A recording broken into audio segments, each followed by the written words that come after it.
President of ICC, George Varghese,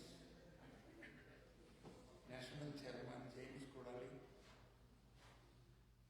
Respected Mayor Greg Rose, Commissioner Jeremy Guzman, Maman C. Jacob, National Vice President, Regional President Sergeant Mrs. Binu Chilambat, Chairman Florida Chapter, Secretary George Malay, Treasurer Muthukutti Tumbaman, Vice President Abhi Anand, Regional Chairman Joy Kuttiani, വേദിയിലെ മറ്റ് വിശിഷ്ടാതിഥികൾ എന്ന പ്രിയമുള്ള സഹോദരി സഹോദരന്മാർ, ഞാൻ വളരെയേറെ സന്തോഷത്തോടെയാണ് നിങ്ങളുടെ മുമ്പ് നിൽക്കുന്നത്.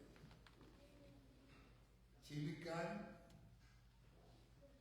സ്വന്തം നാട് വിട്ട് 1000 നാഴികക്കപ്പുറത്ത് അധ്വാനിച്ച് ജീവിക്കാനെത്തിയ നിങ്ങൾ ഇവിടുത്തെ എല്ലാ പ്രതികൂല സാഹചര്യത്തെയും മറികടന്നുകൊണ്ട് നാട്ടിൽ നിന്ന് കിട്ടിയ രാഷ്ട്രീയ തിരുനാളം ഇവിടെ വന്നും കത്തിച്ചെളിപ്പിക്കാൻ ശ്രമിക്കുന്ന നിങ്ങളുടെ വലിയ മനസ്സിന്റെ മുമ്പിൽ ഞാൻ നന്ദി. രാഷ്ട്രീയം ഒരു നാടിന്റെ അസ്തിത്വത്തിന്റെ ശാസ്ത്രമാണ്. നമ്മുടെ നാട് ജന്മനാട്, ആ ജന്മനാടിനോടുള്ള നമ്മുടെ ആത്മബന്ധം, ആ ആത്മബന്ധത്തിന്റെ പരസ്യമായ പ്രകടനമാണ് നിങ്ങളിവിടെ കാണിക്കുന്നത്. വളരെ അഭിമാനത്തോടെയാണ് ഞാൻ നിങ്ങളുടെ മുമ്പിൽ നിൽക്കുന്നത്. ഇവിടെ ഇന്ന് ഉദ്ഘാടനം ചെയ്യപ്പെടുന്നത് 2 ചാപ്റ്ററിന്റെ ഉദ്ഘാടനമാണ്. ഒന്ന് ഫ്ലോറിഡ ചാപ്റ്ററാണ്,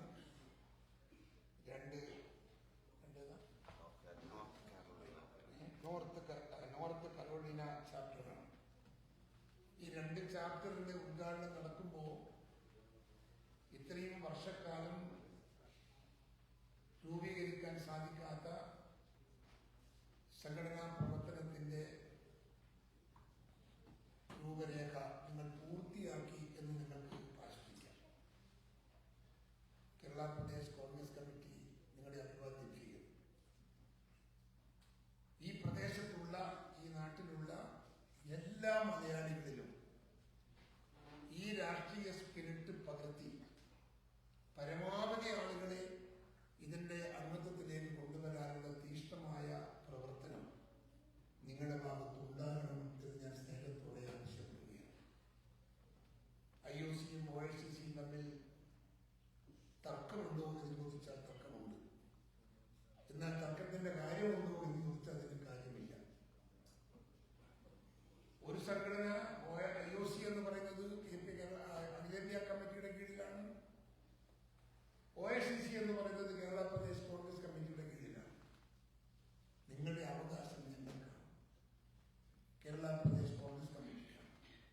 കേരളത്തിലെ കോൺഗ്രസ് വികാരത്തിന്റെ ഉത്തരവാദിത്വം അത് ഏറ്റെടുക്കാൻ അർഹതപ്പെട്ടവർ കേരള പ്രദേശ് കോൺഗ്രസ് കമ്മിറ്റിയാണ്. നിങ്ങൾ ഞങ്ങളുടെ സമ്പത്താണ്. കേരളത്തിൽ വന്ന്, കേരളത്തിൽ ജനിച്ച്, കേരളത്തിൽ വളർന്ന്, കേരളത്തിൽ രാഷ്ട്രീയം സ്വീകരിച്ച് വിദേശത്ത് വന്നു കഴിഞ്ഞാൽ നിങ്ങളുടെ എല്ലാ കാര്യങ്ങളിലും അവകാശപ്പെടാൻ സാധിക്കുന്ന സംഘടന കേരള പ്രദേശ് കോൺഗ്രസ് ആണ്. നിങ്ങളുടെ വോട്ടാവട്ടെ, നിങ്ങളുടെ കുടുംബത്തിന്റെ വോട്ടാവട്ടെ, നിങ്ങളുടെ മറ്റു സഹായങ്ങളാവട്ടെ, എല്ലാ പ്രശ്നങ്ങളിലും നമുക്ക് ആണ് അതിന് അവകാശം എന്ന് നിങ്ങൾക്കറിയാം.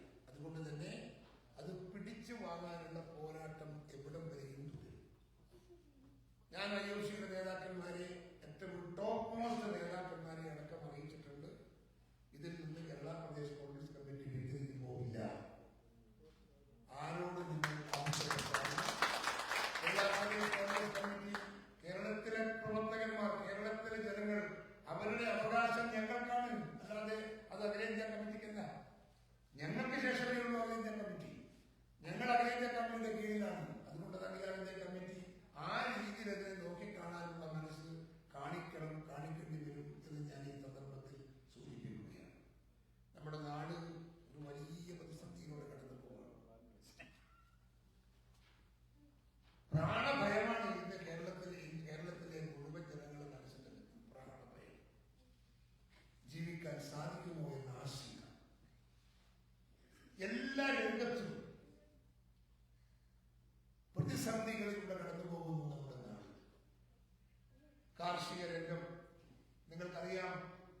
അപകടം എന്തെന്ന് ചോദിച്ചാൽ ലോൺ എടുത്തവരോട് അടക്കാൻ സാധിക്കുന്നില്ല.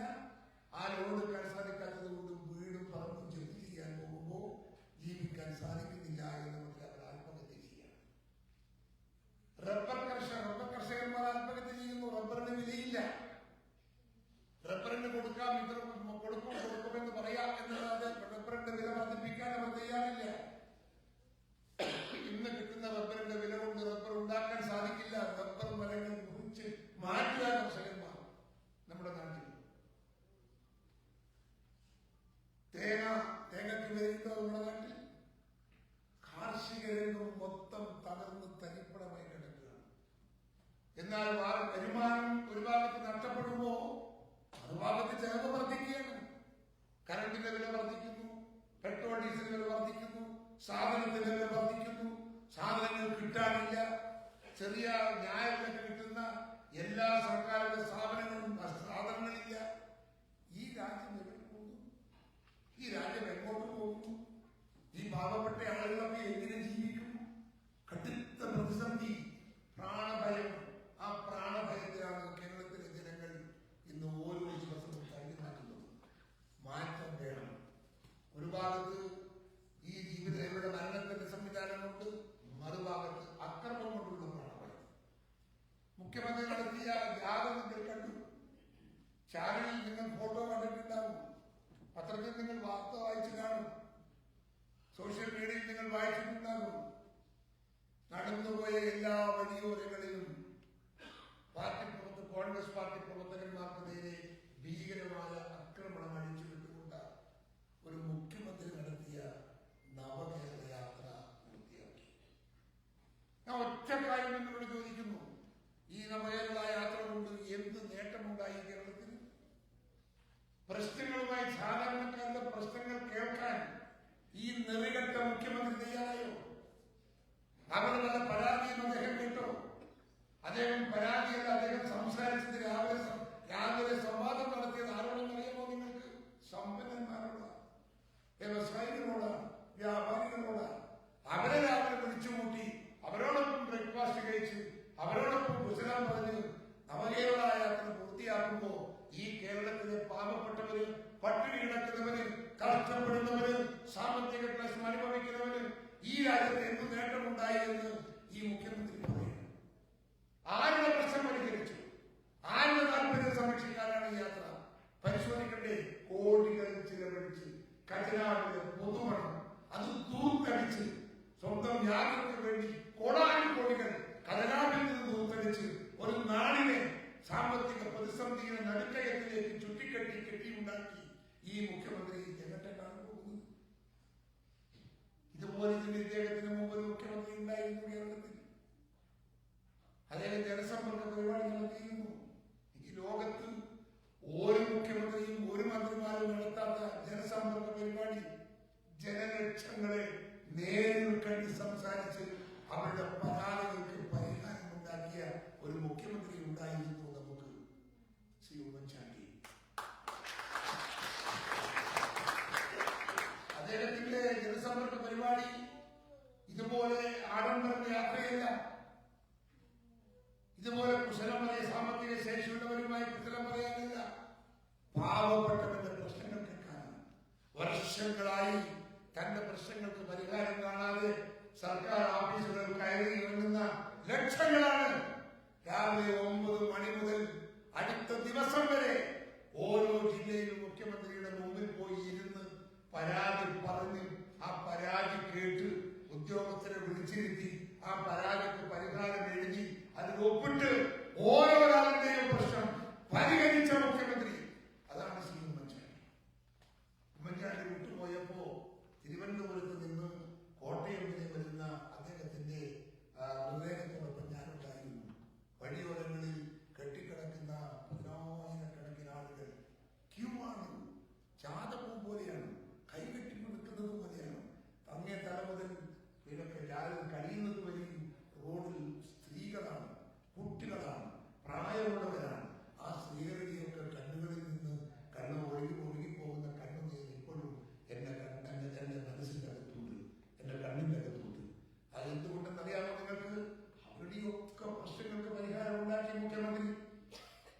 നമ്മുടെയൊക്കെ പ്രശ്നങ്ങൾക്ക് പരിഹാരമുണ്ടായപ്പോ ആ പരിഹാരം ഒരു തരത്തിലും നിയന്ത്രിക്കാൻ സാധിക്കാത്ത വിധം ദുഃഖത്തിന്റെ നീരതമോ പൊട്ടി ആ സ്ത്രീകൾ മുഴുവൻ കരഞ്ഞു എന്ന് നോക്കണം. അത് മുഖ്യമന്ത്രി, അത് ജനകീയ നേതാവ്, അത് ജനനേതാവ്, അത് ഭരണാധികാരി, അത് നാടിന്റെ പ്രസിദ്ധമാകുന്നവർ, അത് നാട്ടിലെ ജനങ്ങളുടെ പ്രശ്നങ്ങൾ മനസ്സിലാക്കിയ കേരളത്തിന്റെ മുഖ്യമന്ത്രി. ഈ മുഖ്യമന്ത്രിയോ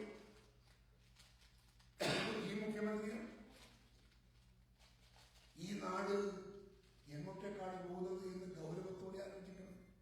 സ്വന്തം പാർട്ടിക്കകത്ത് പോലും അഭിപ്രായ വ്യത്യാസമാണ്, അടിയാണ്. ജാഥ പോയപ്പോൾ ജാഥ കണ്ട ജാഥയിലെ മുമ്പിലൂട്ട കനത്ത വസ്ത്രം ഇട്ടുപോയാൽ ജനാധിപത്യ സംവിധാനത്തിൽ പ്രതിഷേധിക്കുക ഒരു ജനാധിപത്യ അവകാശമാണ്, ഏത് പൗരന്റെയും അവകാശമാണ്. എന്താ പ്രതിഷേധിക്കാറില്ലേ? വെള്ളക്കാരന്റെ മുമ്പിൽ ഞങ്ങൾ പ്രതിഷേധിച്ചിട്ടില്ലേ? ബ്രിട്ടീഷ് സാമ്രാജ്യത്തിന് മുമ്പ് ഞങ്ങൾ പ്രതിഷേധിച്ചിട്ടില്ലേ? ആ പ്രതിഷേധം ഒരു ജനാധിപത്യ രാജ്യത്ത് ജന്മാവകാശമാണ്. അത് നിഷേധിക്കാൻ പിണറായിക്കല്ല, ഒരു പിണറായിക്കും സാധിക്കില്ല എന്ന് ഞാൻ തറപ്പിച്ച് പറയാൻ ആഗ്രഹിക്കുകയാണ്. ഞങ്ങൾക്ക് ഞങ്ങളുടെ വികാരമുണ്ട്, അത് ഞങ്ങൾ പ്രകടിപ്പിക്കും. ഞങ്ങളെ തല്ലാൻ വന്നിട്ടില്ല, നിങ്ങളെ വഴികൊണ്ട് അടിക്കാൻ വന്നിട്ടില്ല, നിങ്ങളെ കല്ലെറിയാൻ വന്നിട്ടില്ല. ഞങ്ങൾ നിങ്ങളെ മുമ്പിൽ മുദ്രാവാക്യം വിളിച്ചിട്ടുണ്ടാകാം. ആ മുദ്രാവാക്യം വിളിക്കാനുള്ള അവകാശമില്ലെങ്കിൽ ജനാധിപത്യം എന്ന് പറയുന്നതിന് എന്താ അർത്ഥം എന്ന് ഇവിടുത്തെ ജനങ്ങൾ ആലോചിക്കണം. ഇവിടെ മുദ്രാവാക്യം വിളിക്കാതെ പ്രതിഷേധിച്ചവർക്കെതിരെയാണ് ഈ തല്ല് മുഴുവൻ നടന്നത്. എന്റെ ജില്ലയിൽ നിന്നാണ് തല്ല് തുടങ്ങിയത്. കല്യാശ്ശേരിയിൽ നിന്ന് തല്ല് നടത്തിയതൊക്കെ നിങ്ങൾ കണ്ടിട്ടുണ്ടാവും, പടം കണ്ടിട്ടുണ്ടാവും. പൂച്ചട്ടികളിട്ടാണ് അദ്ദേഹത്തിന്റെ ആ ചെറുപ്പക്കാരന്റെ തലക്കടിച്ചത്. ആഴ്ത്തി മാത്രമല്ല, ലാത്തി കൊണ്ടടിക്കുന്നു ഒരു ഭാഗത്ത്, ഗവൺമെൻ വന്ന് ചവിട്ടി വലിക്കുന്നു അവനെ മറുഭാഗത്ത്, ഒരു പെൺകുട്ടിയുടെ കൈക്കടിച്ച് കൈകൊട്ടിക്കുന്നു. ഈ രാജ്യത്ത് അതുപോലെ ആ അടി അവിടെ നിന്ന് തുടങ്ങിയ കല്യാശ്ശേരി, കണ്ണൂർ ജില്ലയിലെ കല്യാശ്ശേരിയിൽ നിന്ന് തുടങ്ങിയ അടി തിരുവനന്തപുരം വരെ നടത്തി എന്ന് പറയുമ്പോ ഈ മുഖ്യമന്ത്രി മനുഷ്യനാണോ എന്ന് നിങ്ങൾ സ്വയം ചോദിക്കണം. മനുഷ്യത്വമുണ്ടോ ഈ മനുഷ്യൻ? എന്നിട്ട് അദ്ദേഹം വിവരം കിട്ട പ്രതികരണമാണ്. എന്റെ അത് തല്ലിയതല്ല, അദ്ദേഹത്തെ അദ്ദേഹത്തെ രക്ഷിക്കാൻ നടത്തിയ രക്ഷാപ്രവർത്തനമാണ്. ഏത്? പൂച്ചട്ടി കൊണ്ട് അടിക്കുക, വടി കൊണ്ട് അടിക്കുക, എന്നെ വന്ന് ചവിട്ടുക, കാല് കൊണ്ടുപോയി കാലുമൊക്കെ ഇടുക, എന്നിട്ട് പറയാണ് രക്ഷാപ്രവർത്തനമാണ് എന്നാണ് അദ്ദേഹം പറഞ്ഞത്. അദ്ദേഹത്തിന് എല്ലാവരും മനസ്സിലാവുമോ? ഈ ലോകത്ത് ആർക്കെങ്കിലും ഇങ്ങനെയൊരു മുഖ്യമന്ത്രി ലോകത്തിൽ എവിടെയെങ്കിലും കണ്ടിട്ടുണ്ടോ? നമ്മൾ ഇന്ത്യ രാജ്യത്ത് എവിടെയെങ്കിലും കണ്ടിട്ടുണ്ടോ നമ്മൾ ഇങ്ങനെയൊരു മുഖ്യമന്ത്രിയെ? അപ്പം നാടിന്റെ സമാധാനം തകർക്കുന്ന പ്രവർത്തനത്തിന്റെ അടിസ്ഥാന ഘടകം കേരളത്തിലെ മുഖ്യമന്ത്രിയും മന്ത്രിസഭയുമാണ് എന്ന് നിങ്ങൾ തിരിച്ചറിയും. ഇതിനൊരു മാറ്റം വരണ്ടേ കേരളത്തിൽ? ആ മാറ്റത്തിന്റെ പോരാട്ടത്തിലാണ് കേരളത്തിലെ കോൺഗ്രസ് പ്രസ്ഥാനം. വരാൻ പോകുന്ന തെരഞ്ഞെടുപ്പ് ഇല്ല, ദീർഘമായ അവകാശമൊന്നുമില്ല. മാറ്റിയെടുക്കാൻ സാധിക്കുന്ന രാഷ്ട്രീയ പ്രവർത്തനത്തിന്റെ പോരാട്ടവുമായി കേരളത്തിലെ കോൺഗ്രസ് പ്രസ്ഥാനം മുൻപോട്ട് പോവുകയാണ്. ഇന്ന് രാത്രി ഇന്നവിടെ സമരമാണ്, ഇന്നലെയും സമരമാണ്, മിഞ്ഞാന്നും സമരമാണ്. യൂത്ത് കോൺഗ്രസിന്റെ സംസ്ഥാന പ്രസിഡന്റിനെ അറസ്റ്റ് ചെയ്തു. സമരം നടത്തിയതിന് അദ്ദേഹത്തെ അറസ്റ്റ് ചെയ്യണം. അദ്ദേഹത്തിന്റെ വീട്ടിൽ ചെന്ന് പുലർച്ചയ്ക്ക് വീട്ടിൽ കയറി പോലീസ് അദ്ദേഹത്തെ അറസ്റ്റ് ചെയ്ത് കൂട്ടിക്കൊണ്ടുപോയി. അദ്ദേഹത്തിന് അസുഖമുണ്ടെന്നും അറസ്റ്റ് ചെയ്തെന്ന് ആവശ്യപ്പെട്ടിട്ട് പോലും പോലീസ് കേട്ടില്ല. ഞാൻ ചോദിക്കുന്നു, ഈ രാജ്യം എന്താ? ഏത് ജനാധിപത്യ? എന്തുത്തരവാണ് അവർക്ക് പറയാനുള്ളത്? എത്ര ചെറുപ്പക്കാരാണ് തല്ലുകൊണ്ട് ആശുപത്രിയിൽ കിടന്നത്? എത്ര കുട്ടികളുടെ ചെറുപ്പക്കാരുടെ പേരിലാണ് കേസുകൾ? എത്ര ലക്ഷം രൂപ ഞങ്ങളൊക്കെ ഫൈൻ വെച്ച് മതിയോ നിങ്ങൾക്ക്? ഈ കേസിൽ നിന്ന് ജാമ്യം കിട്ടണമെങ്കിൽ ഫൈൻ കെട്ടണം. ആ ഫൈൻ കെട്ടാനുള്ള കാശ് കുട്ടികളുടെ കയ്യിലില്ല. അത് ഇപ്പോ KPCC-യും ജില്ലാ കോൺഗ്രസ് കമ്മിറ്റിയും പിരിപ്പിച്ച് ഫീസ് അടച്ചുകൊണ്ടിരിക്കുകയാണ്. 5, 10, 100, 1000 കണക്കിന് കുട്ടികൾ സംസ്ഥാനത്തുടനീളം ലോകപ്പെട്ടുണ്ട്. കേസുകളിൽ 10,000 കണക്കിന് ആളുകൾ കേസിൽ കുടുങ്ങിയിട്ടുണ്ട്. തലപൊട്ടിയവരുണ്ട്, കൈപൊട്ടിയവരുണ്ട്, കാല് പൊട്ടിയവരുണ്ട്, കാലിന് മേലെ ടയർ കയറ്റി കാല് നഷ്ടപ്പെട്ടവരുണ്ട്, ഒക്കെയുണ്ട്. ഇതൊക്കെ ഒരു ചെറിയ പീരീഡിനുള്ളിൽ ഈ സംസ്ഥാനത്തെ മുഴുവൻ ആളുകളും ഇറങ്ങി നടക്കാൻ പോലും സാധിക്കാത്ത വിധം പ്രാണഭയം കൊണ്ട് ഞെട്ടിത്തിരിക്കുന്ന ഒരു സംസ്ഥാനമായി നമ്മുടെ കൊച്ചു കേരളം മാറി എന്ന് പറഞ്ഞാൽ ആർക്കും 1% തെറ്റു പറയാൻ ആർക്കും സാധിക്കില്ല. അതുകൊണ്ട് ഞാൻ നിങ്ങളോട് പറയുന്നു, ഈ ആക്രമണത്തെ അതിജീവിക്കാൻ നമുക്ക് സാധിച്ചില്ലെങ്കിൽ ഈ രാജ്യത്ത് ജീവിക്കാൻ ആർക്കും സാധിക്കില്ല. സാധിക്കാനുള്ള സ്വാധീനം ഉണ്ടാകണമെങ്കിൽ രണ്ടും കൽപ്പിച്ച് ഇതിനെതിരെ പോരാടാനും നിശബ്ദമാക്കാനും ഈ എതിരാളികളെ, ഈ ശത്രുക്കളെ, ഈ കാട്ടുമൃഗങ്ങളെ നിശബ്ദമാക്കാനും സാധിക്കുന്നില്ല എങ്കിൽ നമുക്ക് മുമ്പോട്ട് പോകാൻ സാധിക്കില്ല. അതുകൊണ്ട് കരുത്തുറ്റ രാഷ്ട്രീയ പ്രസ്ഥാനത്തിന് ശക്തി പകരാനുള്ള പോരാട്ടത്തിൽ നിങ്ങളുടെ സഹകരണം ഉണ്ടാകണം എന്നാണ് എനിക്ക് ആവശ്യപ്പെടാനുള്ളത്. ഇന്ത്യൻ ഇന്റർനാഷണൽ കോൺഗ്രസ് എന്ന് പറയുന്ന രാഷ്ട്രീയ പ്രസ്ഥാനത്തിന്റെ തിരിച്ചുവരവ് അനിവാര്യമാണ് എന്ന് നിങ്ങൾ ഓർക്കണം.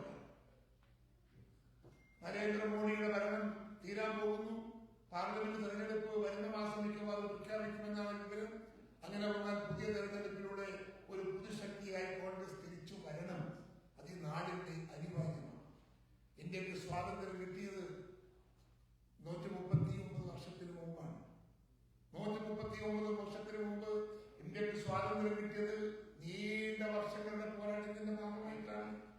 അരുണശ്രമിക്കാത്ത, സൂര്യനശ്രമിക്കാത്ത ബ്രിട്ടീഷ് സാമ്രാജ്യത്തോട് നിരായുധരായി പടവെട്ടി സ്വാതന്ത്ര്യം നേടിയെടുത്ത ഇന്ത്യ രാജ്യം ലോകത്തിന് മുമ്പിൽ ഒരു റോൾ മോഡലാണ്. ആയുധമെടുത്തല്ല ഞങ്ങൾ ബ്രിട്ടനെതിരെ പോരാടിയത്. അഹിംസാ സമരം, ഗാന്ധിജിയുടെ അഹിംസാ സമരത്തിലൂടെയാണ് ഈ നാട് സ്വാതന്ത്ര്യം നേടിയെടുത്തത്. ഒരു പുതിയ ചരിത്രം, പുതിയൊരു അധ്യായം, പുതിയൊരു സൂര്യോദയം ലോകത്തിന് മുമ്പിൽ കാട്ടിക്കൊടുത്ത സമരമാണ് ഈ ഇന്ത്യൻ സ്വാതന്ത്ര്യ സമരം. ഈ സ്വാതന്ത്ര്യം കിട്ടി 139 വർഷം പിന്നിട്ടു.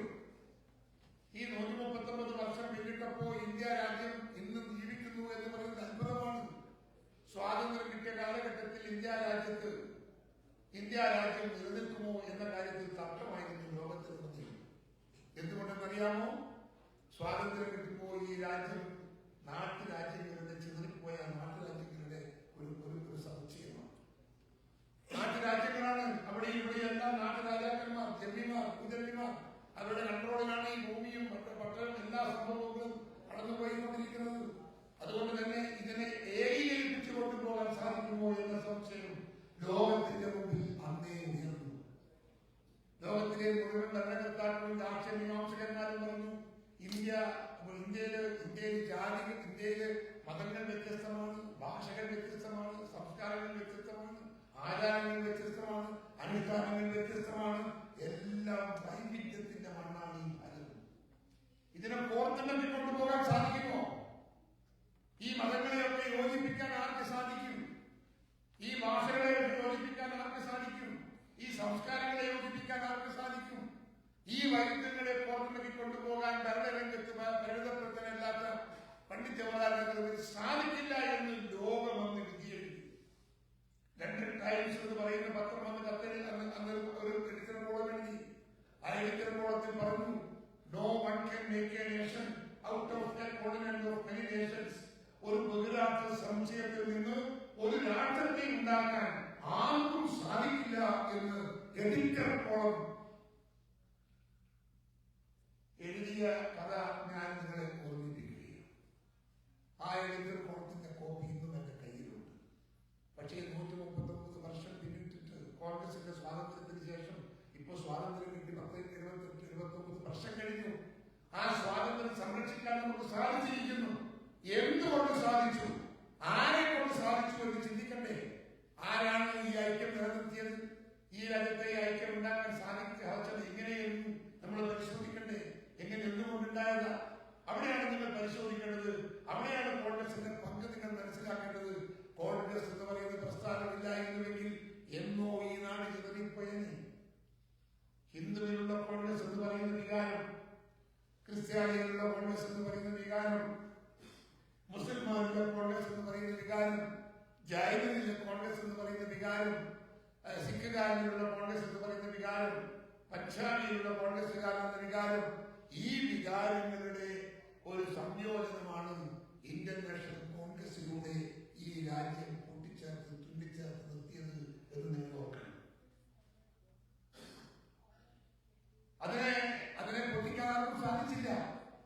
ഭാഷകൾ, എല്ലാ ഭാഷകളിലും ഇന്ത്യൻ നാഷണൽ കോൺഗ്രസ് ഉണ്ട്. എല്ലാ സംസ്കാരങ്ങളിലും ഇന്ത്യൻ നാഷണൽ കോൺഗ്രസ് ഉണ്ട്. എല്ലാ ആചാരാനുഷ്ഠാനങ്ങളിലും ഇന്ത്യൻ നാഷണൽ കോൺഗ്രസ് ഉണ്ട്. ആ ഇന്ത്യൻ നാഷണൽ കോൺഗ്രസിന്റെ ഏകീകരിപ്പിക്കാൻ, ഈ വ്യത്യസ്തതകളെ ഏകീകരിപ്പിക്കാൻ ഇന്ത്യൻ നാഷണൽ കോൺഗ്രസിന്റെ സ്വാധീനമാണ് ഇന്ത്യ രാജ്യത്തെ ഇതുപോലെ നിലനിർത്തി പോയത് എന്ന് നിങ്ങൾ ഓർക്കണം. മറ്റൊരു പാർട്ടിക്കും അങ്ങനെ സാധിച്ചിട്ടില്ല ഇന്ത്യയിൽ. അതുകൊണ്ട് തന്നെ ഈ രാജ്യം നിലനിൽക്കുന്നത് ഇന്ത്യൻ നാഷണൽ കോൺഗ്രസ് എന്ന് പറയുന്ന പാർട്ടിയെ കൊണ്ടാണ്.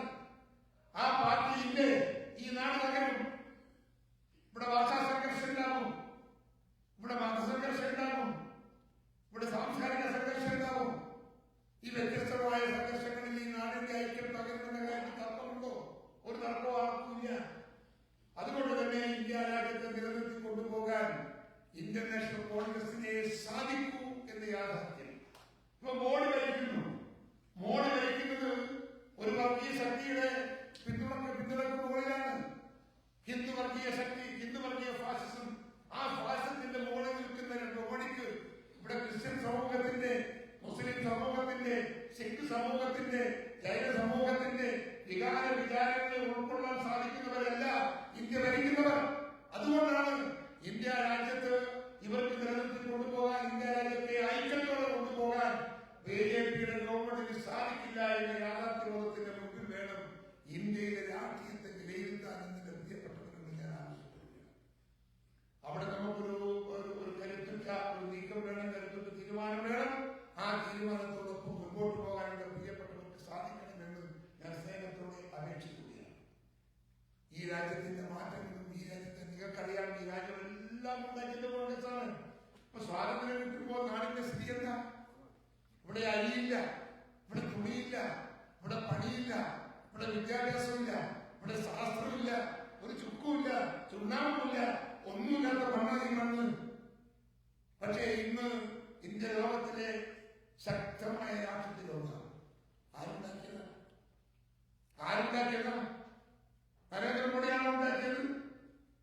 സ്വാതന്ത്ര്യാനന്തര ഭാരതത്തിൽ പണ്ഡിറ്റ് ജവഹർലാൽ നെഹ്റുവിന്റെ നേതൃത്വത്തിൽ തുടങ്ങിയ കോൺഗ്രസ് പ്രധാനമന്ത്രിമാരുടെ കാലഘട്ടം അവസാനത്തെ മൻമോഹൻ സിംഗിന്റെ മന്ത്രിസഭ വരെ ഈ രാജ്യത്ത് അരിയും തുണിയും പണിയും വിദ്യാഭ്യാസവും ശാസ്ത്രവും ഉണ്ടാക്കാൻ വ്യത്യസ്തമായ പദ്ധതികൾ, പഞ്ചവത്സര പദ്ധതികൾ, പരിപാടികൾ ഉണ്ടാക്കി ഈ നാടിന്റെ മാറ്റത്തിന്റെ തളികയിലേക്ക് എടുത്തുവെച്ച ഒരു പാർട്ടി ഇന്ത്യൻ നാഷണൽ കോൺഗ്രസ് ആണ്. അരിയില്ലാത്ത നാട് ഇന്ന് അരി കയറ്റി അയക്കുന്ന 9 രാജ്യത്തിലൊന്നാണ്. തുണിയില്ലാത്ത നാട്, വസ്ത്രം കയറ്റി അയക്കുന്ന 13 രാജ്യത്തിൽ ഒരു രാജ്യമാണ് ഇന്ന്. ശാസ്ത്രമില്ലാത്ത നാട് ലോകത്തിലെ ഏറ്റവും വലിയ ശാസ്ത്ര യുഗത്തിന്റെ മുൻപിൽ കയറിയിരിക്കുക. ലോകത്തിലെ ഏത് കണ്ടുപിടുത്തത്തിന്റെ പിറകിലും ഒരു ഇന്ത്യക്കാരൻ ശാസ്ത്രത്തിന്റെ അറിവുണ്ട് എന്നാണ് അനുഭവം. നമ്മുടെ വിദ്യാർത്ഥികൾ, നമ്മുടെ കുട്ടികൾ വിദേശത്ത് പോകുന്നു, പഠിക്കുന്നു. ശാസ്ത്ര രംഗത്തൊക്കെ നമ്മുടെ കുട്ടികൾ കുതിച്ചു കയറുന്നു. എല്ലാ രംഗത്തും വളർച്ച, വികാസം. ഈ നാട് മാറി, ഇന്ത്യ രാജ്യം മാറി മാറി കരുത്തിന്റെ പ്രതീകമായി ഈ നാട് മാറ്റിയത് അത് ഇന്ത്യൻ നാഷണൽ കോൺഗ്രസ് ആണ്. നിങ്ങൾ കൊണ്ടുവരുന്നത് കോൺഗ്രസ് ഇല്ലേ, ഇന്ത്യയില്ല. കോൺഗ്രസ് ഇല്ലേ, കോൺഗ്രസ് ഇന്ത്യയുടെ അസ്തിത്വം തകരും. ആ അസ്തിത്വം തകരാതിരിക്കാൻ നമുക്ക് കരുത്ത് പറയാൻ നമുക്ക് സാധിക്കണം. പാർട്ടി ഒരുമിച്ച് മുമ്പോട്ട് കൊണ്ടുപോകാൻ സാധിക്കണം. പരിവർത്തനത്തിന് വേണ്ടിയുള്ള പോരാട്ടത്തിന്റെ മുൻപിൽ പോരാളികളാവാൻ എന്റെ പ്രിയപ്പെട്ടവർക്ക് സാധിക്കണം. ഇവിടെ മറ്റൊരു രാഷ്ട്രീയ പ്രസ്ഥാനത്തിനും ഇന്ത്യ രാജ്യത്ത് നിലനിൽക്കാൻ സാധിക്കില്ല എന്ന രാഷ്ട്രീയ സത്യം മനസ്സിലാക്കിക്കൊണ്ട് വേണം നമ്മുടെ ഓരോ ചുവടും മുൻപോട്ട് പോകാൻ എന്ന് എന്റെ പ്രിയപ്പെട്ടവരെ ഓർമ്മിപ്പിക്കുകയാണ്. നീണ്ട പ്രശ്നത്തിൽ ഞാൻ മുതിരുന്നില്ല. ശാരീരികമായ ചില പ്രശ്നങ്ങളൊക്കെ ഉണ്ട്. അതുകൊണ്ട് വാക്കുകൾ ചുരുക്കുന്നു. നിങ്ങളെ കാണാനും നിങ്ങളോട് സംസാരിക്കാനും ഈ പാർട്ടിക്ക് വേണ്ടി 2 വാക്ക് നിങ്ങളോട് സംസാരിക്കാൻ പറ്റിയ അവസരത്തെ എന്റെ പൊതുജീവിതത്തിലെ ഏറ്റവും വലിയ സൗഭാഗ്യമായി ഞാൻ കാണുകയാണ്. അതുകൊണ്ട് നിങ്ങൾ എല്ലാവരും ഒറ്റക്കെട്ടായി എന്ന് മനസ്സിലായി ത്രിവർണ്ണ പതാക എന്തൊക്കെയുണ്ട്, ഇന്ത്യ രാജ്യത്തിന്റെ ഐക്യത്തിന് വേണ്ടിയുള്ള പോരാളികളാകാൻ നിങ്ങൾക്ക് സാധിക്കുമാകണം എന്ന് മാത്രം നിങ്ങളോട് ആവശ്യപ്പെട്ടുകൊണ്ട് ഇവിടെ രൂപീകരിച്ചിരിക്കുന്ന ഈ സംഘടന ഈ പ്രദേശത്തെ മുഴുവൻ ആളുകളെയും ഇതിന്റെ കുടിക്കയിൽ എല്ലാ ഇന്ത്യക്കാരെയും, എല്ലാ കേരളത്തിലെ എല്ലാ ആളുകളെയും ഇതിന്റെ കീഴിലേക്ക് കൊണ്ടുവരാൻ സാധിക്കുന്ന പ്രവർത്തനത്തിന് ഒരു കൂട്ടായ നേതൃത്വം കൊടുക്കാൻ ഈ പുതിയ കമ്മിറ്റിക്ക് സാധിക്കട്ടെ എന്ന് പ്രാർത്ഥിച്ചുകൊണ്ട് ഔപചാരികമായി ഈ 2 ചാപ്റ്ററിന്റെയും ഉദ്ഘാടനം നിർവഹിച്ചതായി നിങ്ങളെ അറിയിച്ചുകൊണ്ടും എന്റെ വാക്കുകൾ